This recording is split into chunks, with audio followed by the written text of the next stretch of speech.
Paul writes as well as any scientist I've ever worked with. He's really brilliant. He's done a great job with the website and the pamphlet that you guys have in your packet. But Paul turned me on to the fact that cannabinoids have now been shown to inhibit the growth of methicillin-resistant staph aureus. First thing I said to Paul is that's going to make everything that we've all done pale. If cannabis can somehow stop or inhibit the growth of MRSA or MRSA as it's called, there's no way it won't be deregulated, at least medicinally. What is that? MRSA is a super bug. Donald can probably address this better than me, but because of the overprescription of antibiotics, we have now developed strains of resistant bacteria.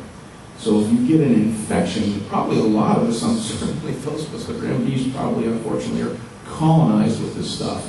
But if you become immunocompromised and you have a resistant bug like MRSA, it'll kill you. I mean, because it doesn't respond to antibiotics, or at the very least you have to use very expensive intravenous antibiotics if you're lucky if you beat it. So if cannabis turns out to inhibit the growth, which is really what antibiotics do, antibiotics rarely kill bacteria, it is inhibit the growth. If cannabis can inhibit the growth of MRSA, mark my words, that'll blow everything out of the water, because that is a true public health problem. We now know that the cannabinoid system, the endocannabinoid system, is also probably responsible for the runner's high. People that run long distances know they feel pretty damn good after the run. You can't block that with Narcan, which is an opiate receptor blocker.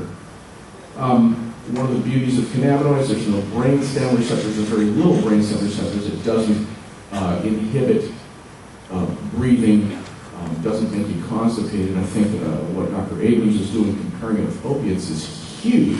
I have a practice in pain management too, in his ALS populations particularly, and I can't afford to inhibit the respiration of people that have a vital capacity that's 10% of what it should be, their breathing capacity, and that's one of the beauties of cannabinoids. They don't inhibit respiration, and I think vaporization really eliminates the health hazards. Actually, I think Dr. Abrams again was involved in that research, so it really gets around the whole issue of health hazards of smoking. It works to treat pain. It works by a different mechanism than opiates. I think there's going to be a synergistic effect that remains to be seen. It treats spasticity through a gamma aminobutyric acid. Dr. Abrams mentioned Neurontin, that also modulates that. I've testified in court that there are other drugs. I have 2 minutes, that's fine. I'm just throwing things out for you to think of. But there are other drugs. This whole dosing issue is a big deal in the state of Washington, and Donald was kind enough to publish a paper with me, help me out with that paper, looking at what is a 60-day supply. I'll just close by saying, there are so many unfair things, since we're really talking about the politics of pot. So when we did our research project with Sunil, to get it past the Human Subjects Committee at the University of Washington, we had to have an attorney talk to the Human Subjects Committee. That's actually how I met Douglas Hyatt and Jeff Steinmore. I was so paranoid when I started doing research on this that I felt that I had to have an attorney to make sure that the DEA wasn't going to be kicking my door down.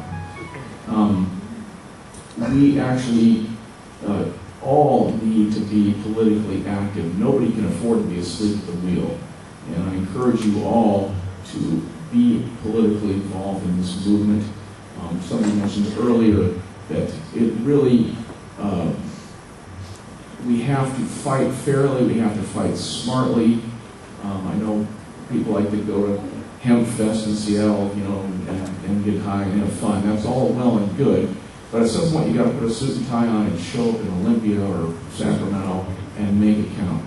I'll close on that. Thank you very much.